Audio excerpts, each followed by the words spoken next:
Good morning students, welcome back. और आज हम कंटिन्यू करेंगे नॉन प्रॉफिट ऑर्गेनाइजेशन के चैप्टर को। और आज एक वेरी इंपॉर्टेंट टॉपिक हम डिस्कस करने जा रहे हैं। Clear?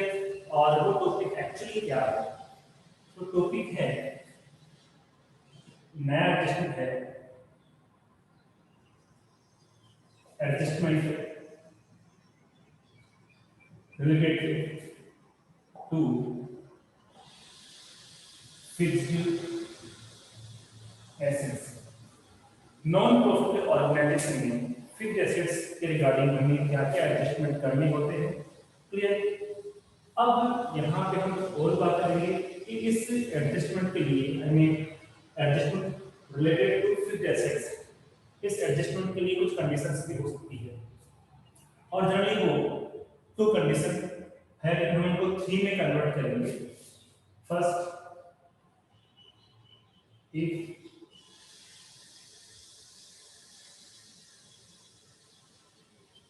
no transaction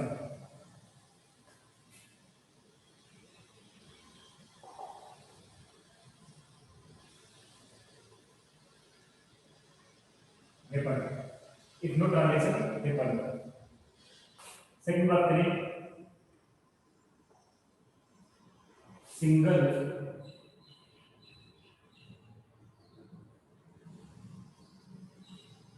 transaction is happen. और यहां हम लिख लेंगे मल्टीपल ट्रांजेक्शन आर।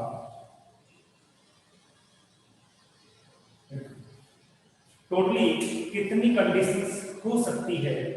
तो इससे हम बात करेंगे। फर्स्ट क्या है, कोई ट्रांजैक्शन नहीं है, अपने जो फिक्स्ड एसेट्स है उसके रिगार्डिंग कोई ट्रांजैक्शन नहीं हुआ है, ये फर्स्ट कंडीशन है।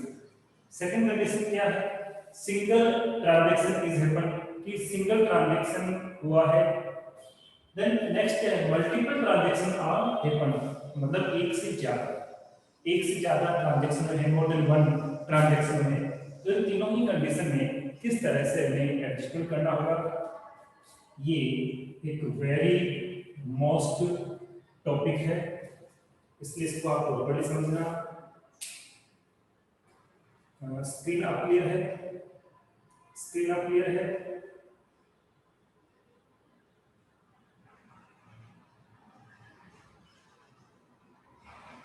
स्क्रीन अब क्लियर है? अभी क्लियर नहीं है?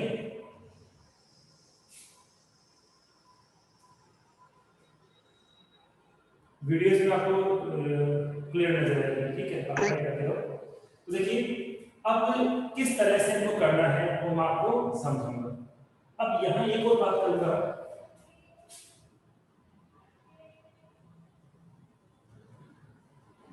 ट्रांजेक्शन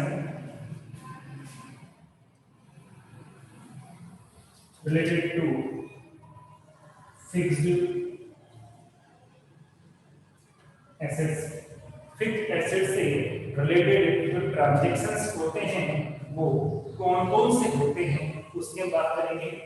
फर्स्ट ट्रांजैक्शन है purchase of fixed assets. Second है सेल ऑफ फिक्स्ड एसेट्स। और क्या हो सकता है,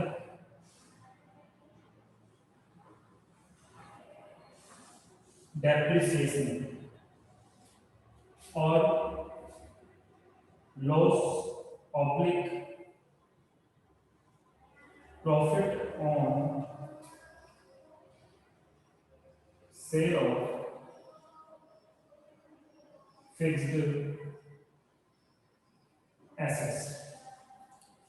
जब हम किसी की बात करेंगे तो उसमें ये फोर ट्रांजैक्शन जो है इनमें से एनी वन भी हो सकता है, टू भी हो सकते हैं, मोर देन टू भी हो सकते हैं, कोई भी कंडीशंस हो सकती है, बट हम किस तरह से उन सभी कंडीशंस में क्वेश्चन को सोल्व करेंगे वो हमें देखना है। क्लियर? अब आगे बात करते हैं किस तरह से हमें करना है, किस तरह से नहीं करना है। इतनी बात आपके समझ में आ गई है? अभी ओनली हमने थ्योरेटिकल पॉइंट पढ़ा, एक और न्यूमेरिकली हम इसको बात करेंगे इसकी किस तरह से एडजस्ट करना है। इतनी बात समझ में आ गई है आपके सभी के? फर्स्ट बात करेंगे कि एडजस्टमेंट किसके रिगार्डिंग है? फिक्स्ड एसेट्स के रिगार्डिंग है। अब फिक्स्ड एसेट्स के रिगार्डिंग भी कितने एडजस्टमेंट हो सकते हैं? एक तो क्या है, जब हमारे इक्वेशन के अंदर कोई भी ट्रांजैक्शन अलग से नहीं हुआ। फिर सेकंड कंडीशन क्या है? Second condition is single transaction is happen, एक ट्रांजैक्शन हुआ है। फिर हम बात करें मल्टीपल ट्रांजैक्शंस आर हैपन, एक से ज्यादा ट्रांजैक्शंस हुए हैं तो हम क्या करेंगे? अब बात है कि जो मैं ट्रांजैक्शन के ऊपर बात कर रहा हूं वो ट्रांजैक्शन क्या है? परचेज हो सकता है, सेल हो सकता है, डेप्रिसिएशन हो सकता है, लॉस या profit, on sale of fixed assets भी हो सकता है। ध्यान देना और रिप्लाई भी करना। Purchase of fixed assets final account में कहां शो करेंगे? Purchase of fixed assets final account में कहां शो करेंगे? There are three types of final account in non-profit organization. First is receipts and payment account. Second is income and expenditure account, and third is balance sheet. Clear? तो सबसे पहले बताओ purchase of fixed assets receipt and payment account में record करेंगे या नहीं करेंगे? Starting में हम सीक्वेंस वाइज बात करेंगे। Purchase of fixed assets receipt and payment account में हमें रिकॉर्ड करना है या नहीं करना है? यस और no? Receipt and payment account में परचेज ऑफ फिक्स्ड एसेट्स, तो मैं आपको सिंपली बात करूंगा आपके लिए, कैपिटलाइज और एक हो गया आपका पेमेंट। मैंने आपको जब रिसीप्ट एंड पेमेंट अकाउंट बताया था तो मैंने क्या कहा था, हमें इस बात से भी मतलब नहीं है कि ट्रांजैक्शन कैपिटलाइज है या फिर वो रेवेन्यू नेचर का ट्रांजैक्शन है। हमें तो केवल इस बात से मतलब है कि ट्रांजैक्शन कैसे हो रहा है, कैश में, और कैश में ट्रांजैक्शन हो रहा है, रिलेशन किसी से भी हो तो वो रिसीप्ट एंड पेमेंट अकाउंट में हम शो करेंगे। तो receipt and payment account just like cash account को प्रिपेयर करते हैं। क्या बात समझ में आ गई है? रिसीप्ट एंड पेमेंट अकाउंट के लिए हमें यही देखना है कि ट्रांजैक्शन कैश में है, ठीक है? क्या देखना है? ट्रांजैक्शन कैश में है। ट्रांजैक्शन कैश में नहीं है, क्रेडिट ट्रांजैक्शन है, then we can't show in receipt and payment account. Is this clear? क्या बात समझ में आ गई है? परचेज या सेल हो या कुछ भी हो बट कैश में है तो रिसीप्ट एंड पेमेंट अकाउंट में हम ऑलवेज शो करेंगे। Is this clear? चलो ठीक है, तो हम बात करेंगे कि परचेज ऑफ फिक्स्ड एसेट्स का इफेक्ट कहां आएगा? रिसीप्ट एंड पेमेंट अकाउंट में आएगा। क्या इसका effect income and expenditure account में होगा? Can we show in income and expenditure account? Can we show in income and expenditure account? Income and expenditure account में क्या इसे लिखा जाएगा?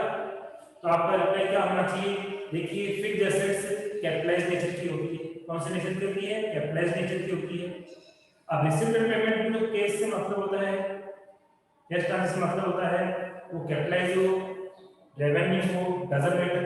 बट हम अगर किसकी कर रहे हैं? हम अभी बात कर रहे हैं इनकम एंड एक्सपेंडिचर अकाउंट की, और इनकम एंड एक्सपेंडिचर अकाउंट में ओनली रेवेन्यू नेचर के ट्रांजैक्शंस लिखते हैं।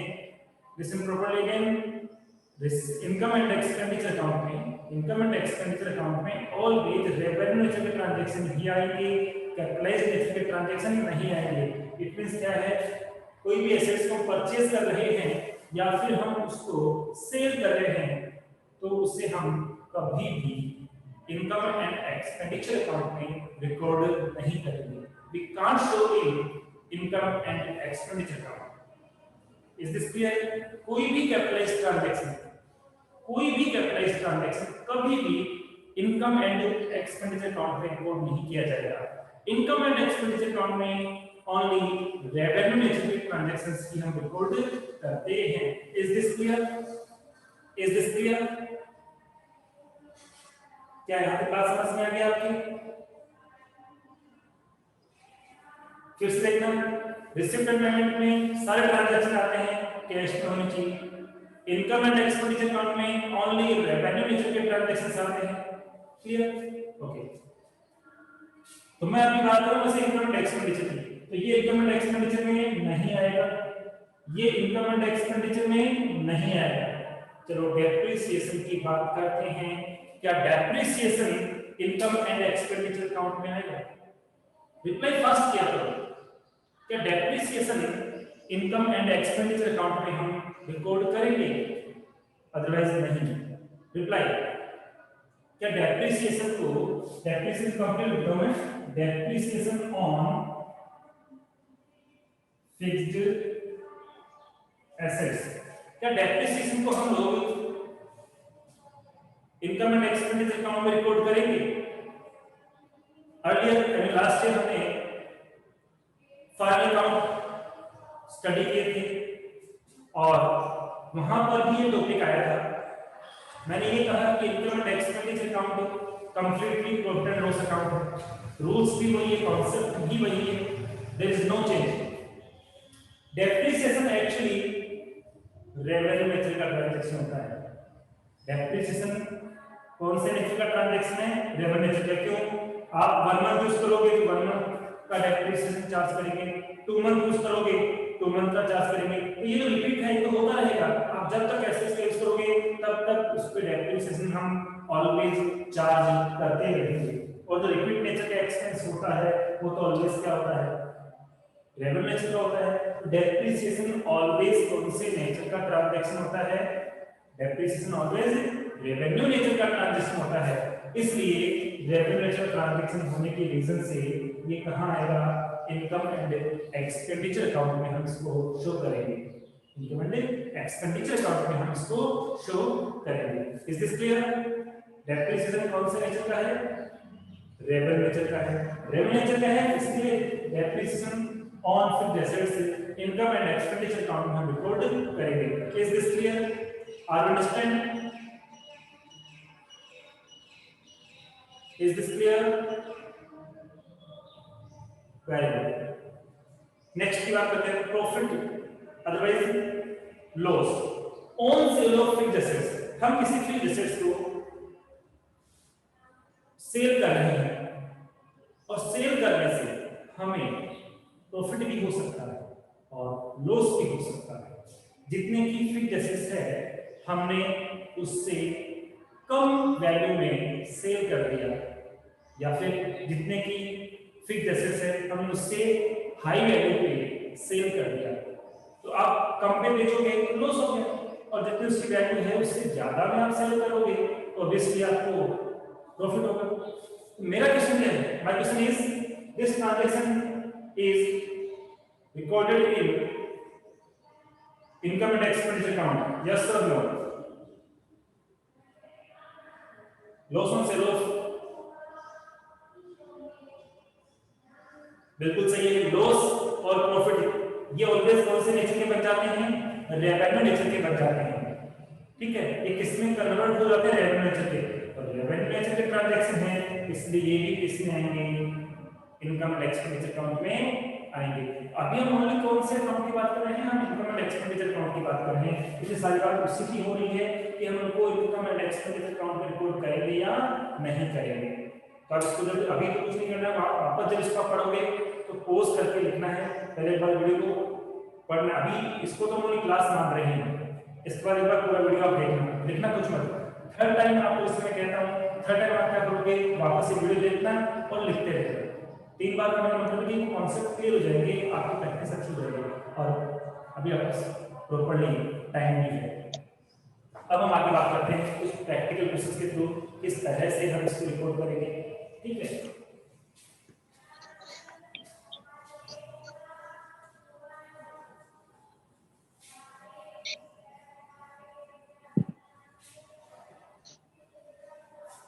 देखिए क्वेश्चन आपके सामने बोर्ड में मेंशन कर रहा हूं।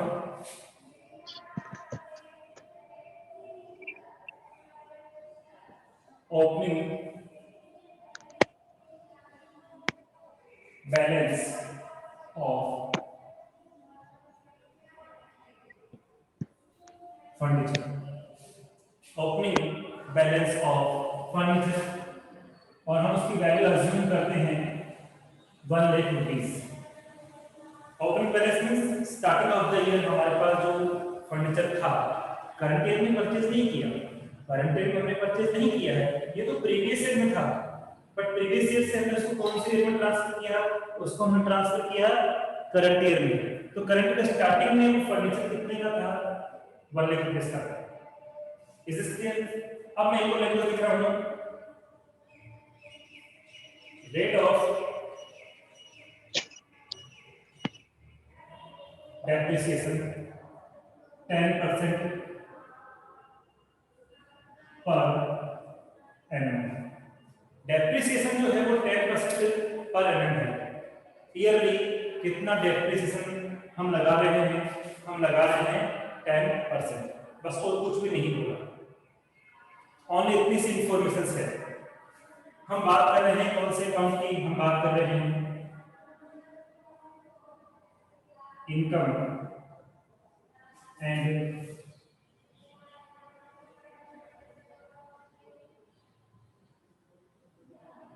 एक्सपेंडिचर अकाउंट की। हम कौन से अकाउंट के रिगार्डिंग बात कर रहे हैं, इनकम एंड एक्सपेंडिचर अकाउंट के रिगार्डिंग बात कर रहे हैं फॉर द ईयर एंडिंग 31 मार्च 2019 लिखा है, ठीक है। हम ये अज्यूम कर रहे हैं कि इस क्वेश्चन के अंदर जो एंडिंग डेट है वो कितनी है, 31 मार्च 2019 है, और ये आपका हो गया format. This side is expenditure amount rupees का साइन, इनकम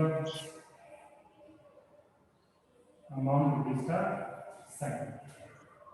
अब किस तरह से हम इसको रिकॉर्ड करना है वो देखते हैं। केवल इसकी बात नहीं करेंगे, हम एक और चीज को समझेंगे यहाँ पर, और वो है बैलेंस शीट। और बैलेंस शीट के साथ हम ऑलवेज क्या यूज करते हैं, एज ऑन यूज करते हैं। क्या यूज करते हैं, एज ऑन यूज करते हैं। 31 मार्च 2019 liabilities amount assets amount, ये आपका बैलेंस शीट का फॉर्मेट कंप्लीट हो गया। अब हम अपना क्वेश्चन स्टार्ट करते हैं। बताइए इस ट्रांजैक्शन का इफेक्ट कहां कहां आएगा, इस ट्रांजैक्शन का इफेक्ट हमें कहां कहां करना है। चलो एक और हम काउंट करेंगे यहाँ पे, रिसिप्ट्स एंड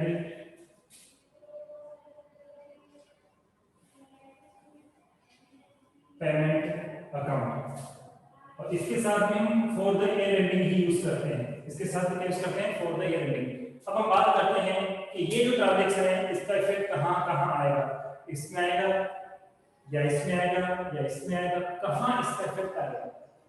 तो देखिए स्टार्टिंग में आपकी एसेट्स कितनी थी, 1 लाख रुपीस थी, और सपोज उस पर डेप्रिसिएशन नहीं होता, क्या नहीं होता, सपोज अज्यूम कर रहे हैं डेप्रिसिएशन नहीं होता, तब क्या होता, इसमें नहीं आती, क्योंकि कोई रेवेन्यू एलिजिबल ट्रांजैक्शन हुआ ही नहीं है, डेप्रिसिएशन चार्ज हुआ ही नहीं है।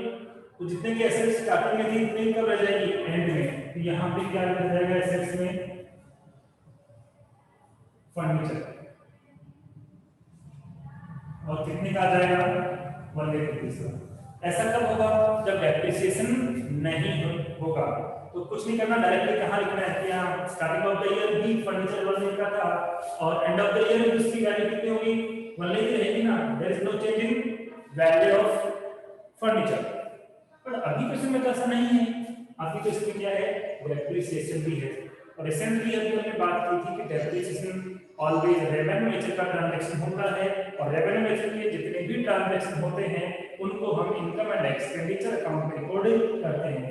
और इसलिए हम यहां लिखेंगे to depreciation account. Depreciation always कौन से नेचर का है, रेवेन्यू नेचर का है। अब देखिए कितने की वैल्यू थी, 1 लाख रुपए की थी ना, और डेप्रिसिएशन जो रेट है वो है 10%। तो इस 1 लाख का 10% निकालोगे तो यहाँ पर अमाउंट है 10,000। 1 लाख रुपीस का 10% आप कैलकुलेट करोगे तो अमाउंट कितना आएगा, 10,000। क्या ये मैटर आप सबकी प्रॉपर्ली समझ में आ गया? ये जो कॉन्सेप्ट है ये मैटर है सबकी प्रॉपर्ली समझ में आ गया? आप अंडरस्टैंड?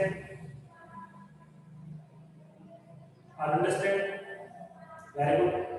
डेप्रिसिएशन ऑलवेज क्या आएगा, because depreciation is revenue nature transaction. That's why we always show in income and expenditure account.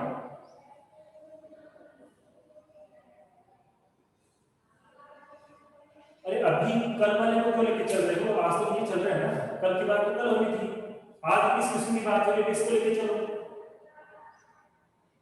Question क्या होता है, आज मैं जो क्वेश्चन इसकी बात कर रहा हूँ, कल या उससे पहले जो क्वेश्चन आता है आप उसके बाद आज कैसे पूछोगे, उस वीडियो को वापस देखना है, बस समझ में आ जाएगा।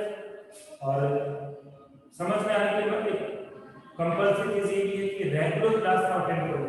पास्ट जो वीडियो है आप चेक करो, आप रेगुलर क्लास नहीं ले रहे हो, 4-5 डेज बाद आप क्लास दे रहे हो, ठीक है, तो 5 डेज के मिसिंग हो गया जो मैटर, उसको बिना पढ़े आप करंट के टॉपिक्स को कैसे कर सकते हो? तो इजीली समझ में आएगा, ऐसा कुछ नहीं है, आप उन वीडियोस के ऊपर फिर से देखिए। इस किस्म की बात कर रहा हूं, अभी इसमें डेप्रिसिएशन का मैटर आपको प्रॉपर्ली समझ में आ गया है, अभी ये जो टॉपिक है वो समझ में आ गया आपको?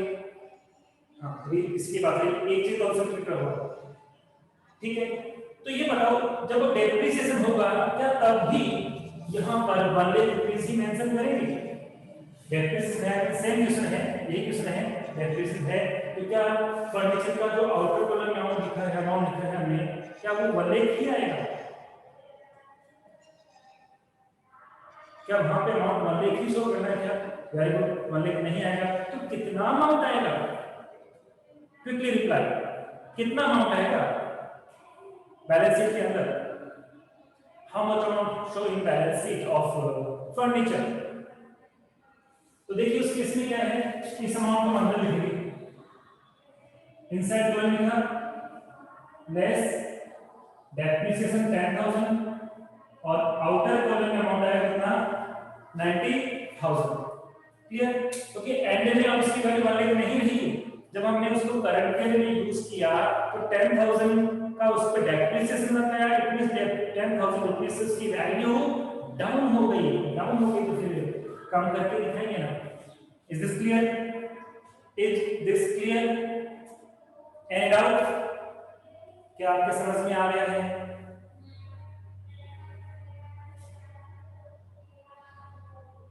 ये टॉपिक कंप्लीटली 11th क्लास में है, 11th क्लास में हमने बहुत सारे क्वेश्चंस पढ़े हैं, ऐसे एक नहीं बहुत सारे क्वेश्चंस पढ़े हैं कि किसी भी एसेट्स के ऊपर जब डेप्रिसिएशन लगता है तो जितना डेप्रिसिएशन उस एसेट्स पे लगा उतनी उसकी वैल्यू कम हो जाती है।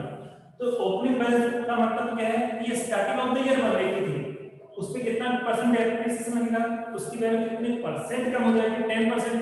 तो 1 लाख का 10% कितना हुआ, 10,000, ठीक है। तो ऑलवेज क्या होता है कि जो एसेट्स की वैल्यू होता है उसमें डेप्रिसिएशन लेस करते हैं, लेस करने के बाद जो वैल्यू होती है वो कहां आती है, बैलेंस शीट में आती है। बैलेंस शीट मींस क्या है कि at the end of year जो पर्टिकुलर एसेट्स है उसकी वैल्यू अब कितने रह गई है, अब उसकी वैल्यू कितनी है, स्टार्टिंग में 1 लाख थी, क्या एंड में भी उसकी वैल्यू 1 लाख है क्या, क्योंकि आपने उसको होल ईयर यूज भी किया है, अब 1 लाख रुपीस की नहीं रहेगी। 1 लाख रुपीस की क्यों नहीं रहेगी, क्योंकि आपने उसको होल ईयर यूज तो किया ना, यूज करने उसकी वैल्यू 10,000 से कम होगी, तो अब at the end of year उसकी वैल्यू कितनी जाएगी, 90,000। ऑलवेज डेप्रिसिएशन को फिक्स्ड एसेट्स में से लेस करके ही बैलेंस शीट में हम रिकॉर्ड करते हैं। ओके, अब बात समझ में आ गई आपकी? अब आपकी प्रॉपर्टी बात समझ में आ गई है। डेप्रिसिएशन को ऑलवेज हम बैलेंस शीट के अंदर पर्टिकुलर एसेट्स में से लेस करके शो करते हैं। अब रिसीव्ड एंड पेमेंट का तो कोई ट्रांजैक्शन नहीं है, क्यों नहीं है? ना तो कोई परचेज किया है, ना कोई सेल किया है, सब पहले के हैं। ये सब पहले का है, ओपनिंग बैलेंस है ना। डेप्रिसिएशन की एक बार मुझे आप एंट्री बताइए, how to generalise to depreciation on furniture, how to pass down entry, clear? जल्द से बताइए, डेप्रिसिएशन चार्ज करने की एंट्री क्या होती है? डेप्रिसिएशन चार्ज करने की जनरल एंट्री क्या होती है?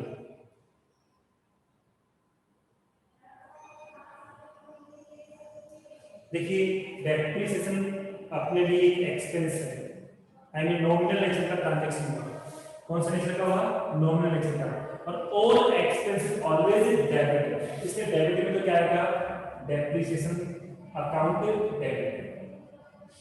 और इससे क्या हुआ? एसेट्स की वैल्यू डाउन हो गई, एसेट्स की वैल्यू डाउन हो गई, यानी फर्नीचर की वैल्यू डाउन हो गई। तो एसेट जब डिक्रीज होती है तो हम क्या करेंगे? उसको क्रेडिट करेंगे। इंक्रीज होगी तो डेबिट करेंगे और डिक्रीज होगी तो क्रेडिट करेंगे। तो डेप्रिसिएशन की एंट्री ऑलवेज ये होती है। डेप्रिसिएशन ऑलवेज दिया ही होगा because this is expenses and all expenses are always debit. Clear? आपको एक चीज याद होगी, मैंने नंबर ऑफ टाइम्स आपको बताई है, मैं फिर से बताता हूं। Assets, liabilities, income, expenditure, plus भी हो सकते हैं, माइनस भी। जब एसेट्स प्लस होगी आई मीन इंक्रीज होगी तो ऑलवेज डेबिट करना, इंक्रीज नहीं होगी, डिक्रीज होगी तो क्रेडिट कर देना। लायबिलिटीज एसेट से रिवर्स होती है, इट मींस एसेट्स अप होने पे डेबिट हुई है तो लायबिलिटीज अप होने पे क्या होगी? क्रेडिट होगी, और डाउन होने पे डेबिट होगी। लायबिलिटीज और इनकम का रूल्स बिल्कुल सेम है। लायबिलिटीज अप होने पे क्रेडिट होती है तो इनकम भी अप होने पे क्रेडिट होगी और डाउन होने पर डेबिट होगी। एक्सपेंस और इसका रूल सेम है, एक्सपेंस अप होने पे डेबिट होगा और डाउन होने पर क्रेडिट होगा। कोई भी एंट्री हम जो करेंगे वो इसी कॉन्सेप्ट पे आपकी हो सकती है। हमने जो रूल्स पढ़े थे पर्सनल अकाउंट के, रियल अकाउंट के, नॉमिनल अकाउंट के, उससे भी हम कोई एंट्री पास कर सकते हैं। तो ये क्या है?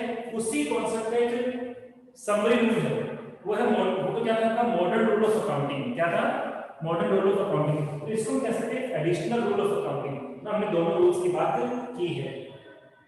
अब बताओ ये क्वेश्चन किसके समझ में आ गया? क्या ये क्वेश्चन प्रॉपर्ली सबके समझ में आ गया? Are you understand this question properly? अपने अंदर से डर और हेजिटेशन को निकालो, कॉन्फिडेंट रहो। अब मैं इसी क्वेश्चन को चेंज करूंगा और फिर देखते हैं कि आपके आंसर में क्या चेंज होता है। ये लो, मैंने यहां से कर दिया इसको चेंज, और क्वेश्चन जो है उसको हम चेंज कर लेते हैं।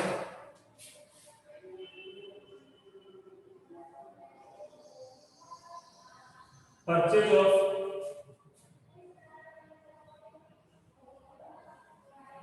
फर्नीचर 50,000। यहां हम डेट मेंशन कर देते हैं 1 अक्टूबर 2018। इस बार क्या हुआ? एक फर्नीचर भी उस पर्टिकुलर ईयर में परचेज किया गया है। क्लियर? एक फर्नीचर भी उस पर्टिकुलर ईयर में परचेज किया गया है। अब बताइए, सबसे पहले इस अकाउंट की बात करते हैं, इनकम एंड एक्सपेंडिचर अकाउंट की हम बात करते हैं। तो आप बताइए इसमें डेप्रिसिएशन का अमाउंट कितना आएगा? इसमें डेप्रिसिएशन का अमाउंट कितना आएगा? डेप्रिसिएशन आएगा बिकॉज ऑलरेडी रेट गिवन है, चार्ज करना है। But how much amount will be shown in income and expenditure account? तो सिंपल सी बात है, देयर आर टू फर्नीचर। एक तो हो गया plus opening balance. Opening balance it means कौन सा हुआ? Old furniture. कौन सा हो गया? Old furniture. ओल्ड फर्नीचर भी यूज कर रहे हैं ना, और उसको तो हम होल भी यूज करेंगे तो उसके तो कितना डेप्रिसिएशन लगेगा? 10 ही लगेगा। बट एक और न्यू फर्नीचर भी हमने परचेस किया है, लेकिन वो परचेस किया कब है? 1 अक्टूबर को। अक्टूबर तक तो वो हमारे पास नहीं था, अक्टूबर तक वो फर्नीचर हमारे पास नहीं था, इसलिए अक्टूबर तक तो डेप्रिसिएशन नहीं लगेगा क्योंकि यूज नहीं किया ना। बट 1 अक्टूबर 2018 को हमने जब न्यू फर्नीचर परचेस कर लिया तो ऑब्वियसली यूज भी करेंगे, तो क्या उस पे हमें डेप्रिसिएशन चार्ज नहीं करना है? क्या 50,000 रुपीज पे डेप्रिसिएशन चार्ज होगा या नहीं होगा? क्या जो न्यू परचेज ऑफ फर्नीचर है उस पे डेप्रिसिएशन चार्ज होगा या नहीं होगा? ऑब्वियसली होगा, यूज तो करेगा, कोई भी फिर जैसे यूज करेंगे तो डेप्रिसिएशन चार्ज होगा। बट क्या होल ईयर का, आई मीन पूरे वर्ष का डेप्रिसिएशन लगाना है क्या? क्या इस पे होल ईयर का, पूरे साल का, पूरे वर्ष का डेप्रिसिएशन लगाना है क्या? इसका उत्तर दीजिए क्या? हाँ, पूरे ईयर का नहीं लगेगा। तो बताओ कितने टाइम का लगेगा और कितना डेप्रिसिएशन का अमाउंट होगा? कितने टाइम का डेप्रिसिएशन आप चार्ज करोगे और उसका अमाउंट कितना होगा ये बता दीजिए। तो सपोज कितने दिए हैं? 50,000 इंटू 10/100 यहाँ करना पड़ेगा, बट इंटू करना पड़ेगा 6/12। 6/12 क्यों कर रहे हैं? क्योंकि अक्टूबर से आप इस लास्ट डेट तक आ जाइए, अक्टूबर, नवंबर, दिसंबर, जनवरी, मार्च, 6 मंथ का आपको डेप्रिसिएशन लगाना है और 6 मंथ का इसका डेप्रिसिएशन हो जाएगा 2,500। इस तरह से आउटर कॉलम में जो टोटल अमाउंट डेप्रिसिएशन का हम रिकॉर्ड करेंगे वो आएगा 12,500। क्या सबके पास समझ में आ रही है? Is this clear? 25,000 नहीं, 2500। आपने 50% चार्ज कर दिया है। जीरो को संभाल के रखो, यहां पे जीरो माइनस में जाएगी।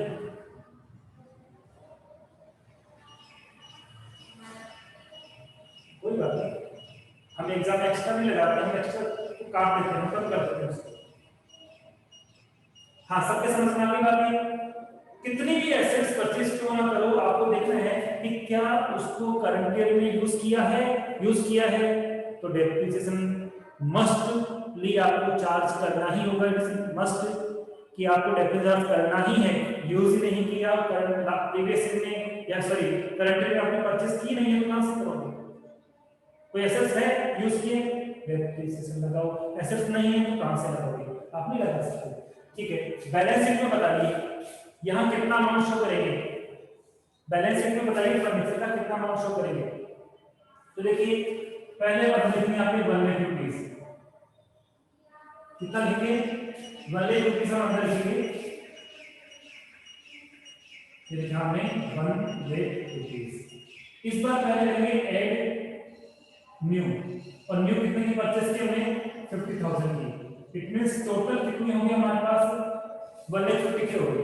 1 लाख की तो पहले थी, 50 की और परचेस कर ली, तो टोटल जो हमारे पास फिर डिसेस की टोटल फर्नीचर का कितने का हो गया?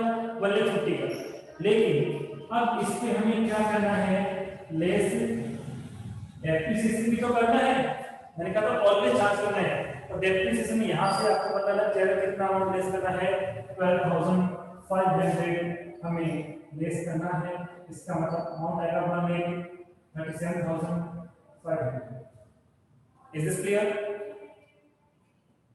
परचेज करेंगे तो ऐड करेंगे, सेल करेंगे तो एसेट्स को हम माइनस करेंगे, और डेप्रिसिएशन ऑलवेज माइनस होता ही है। क्या ये कॉन्सेप्ट सबके समझ में आ गया है? टेल मी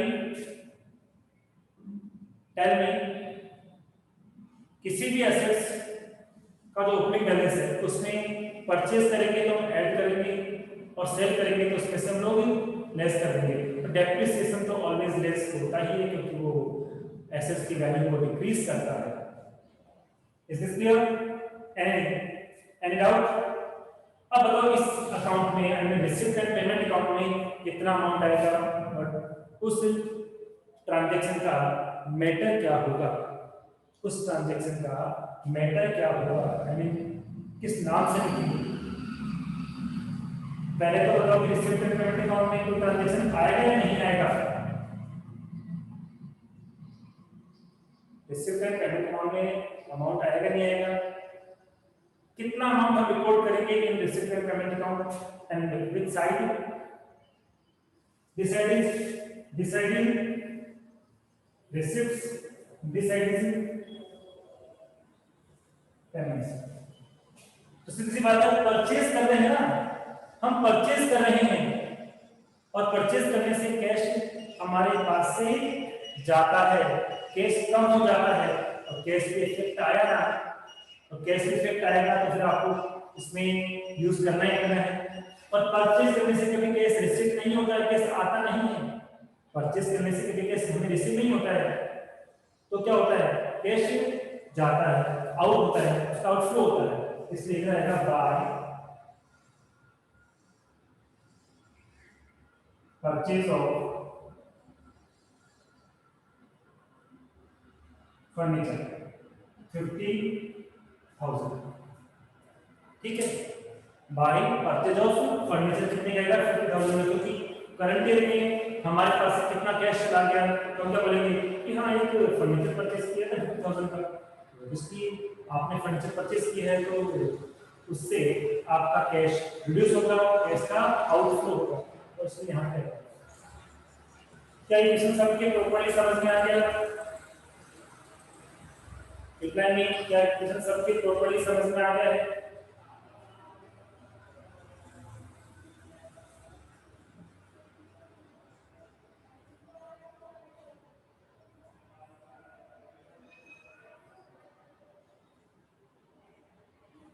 सभी की समझ में आ गया, वेरी गुड।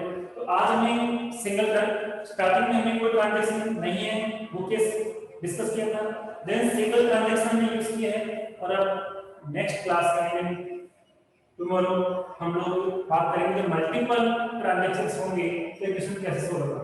बट मैंने कहा ये तो कैसा है इसका, इसके लिए आपको बार-बार वीडियो देखना है, बार-बार समझना है, फिर आप डाउट क्लियर हो जाएंगे। प्रैक्टिस तो हमारी चलती रहेगी, प्रैक्टिस कभी बंद नहीं होगी, लेकिन आप अपने एफर्ट को डबल ट्रिपल जितना आप करो उतना आप करना है इसको। पहले इसे भी आप कर लो, उसके बाद आप घर से फिर से रिपीट कर रहा हूं, घर से एक बार इसको देखना देखना देखना फिर से, फिर थर्ड टाइम आप क्या करोगे, इसको वीडियो को आप देखना भी और नोट भी करना समझते हुए, क्लियर। क्योंकि आपका यूट्यूब पे अवेलेबल रहेगा, जब जब आप देखते हो काफी डीपली कॉन्सेप्चुअली मैं आपको बता रहा हूँ, यही कॉन्सेप्ट रहेगा, किसी कुछ में चेंज नहीं होगा। ओके, आज के लिए इतना ही, थैंक यू सो मच।